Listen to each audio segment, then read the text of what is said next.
This is Theiss Daily Fantasy Sports, or you can call it Theiss DFS for short.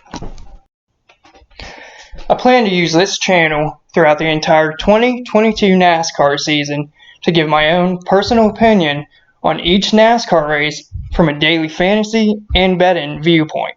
Now let's get it going with the 2022 Busch Light Clash, baby! Woo! Alright, so I'm probably a little bit too excited for this, but let's get started.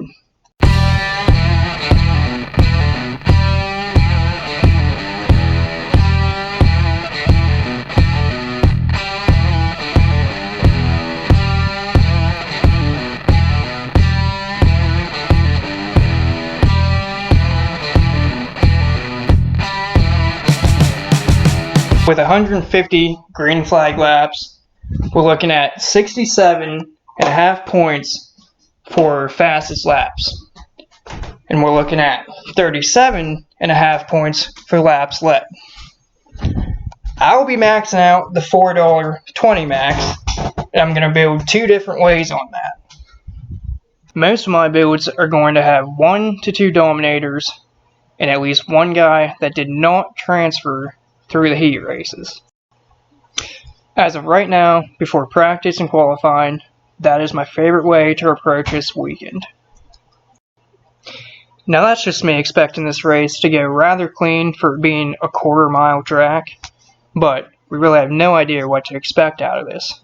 So, in case this race turns into a crash fest, I will have a couple lineups that don't have anybody starting inside the top 10.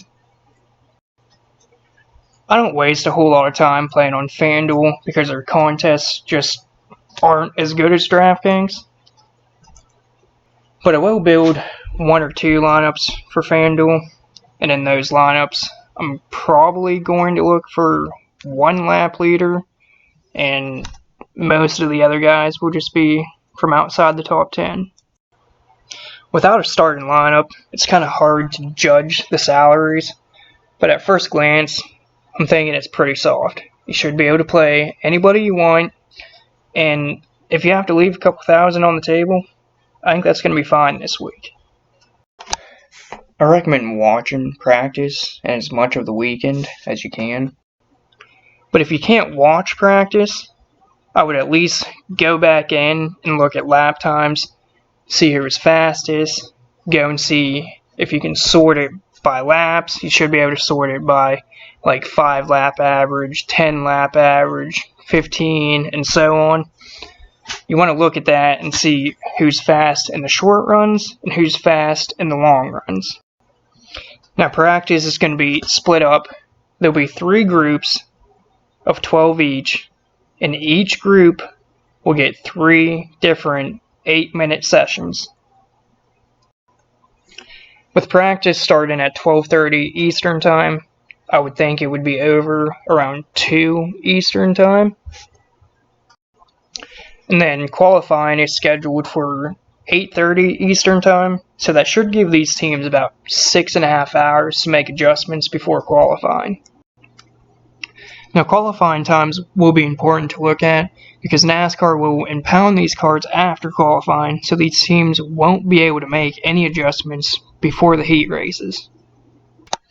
The heat races and the last chance qualifiers will be the most important thing to watch this weekend.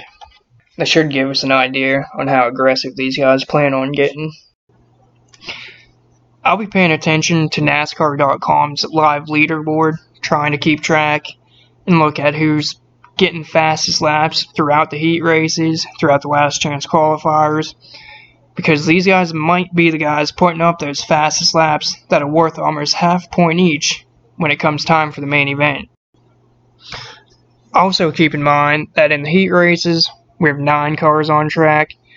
The last chance qualifiers, we have 10 cars on track, compared to 23 cars being out there for the Clash.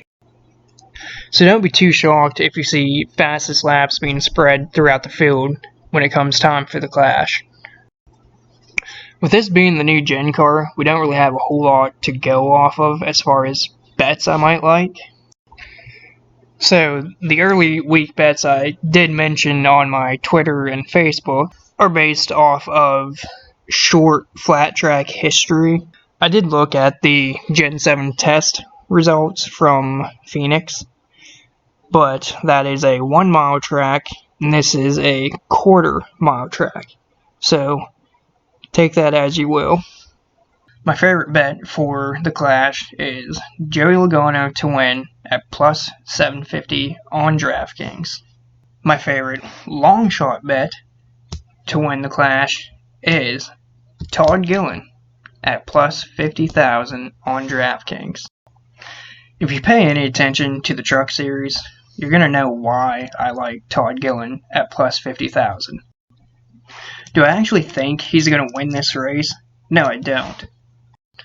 But with his short track history, and this being the first race in the Gen 7 car, you better believe I'm putting something on that bet. I'll try and post other bets that I like after the starting lineup is set, but you're going to have to find those bets on my Twitter and on my Facebook. You'll also see my early bets for their Daytona 500 on there, which are Bubba Wallace at plus 2,000 and Corey LaJoie at plus 13,000.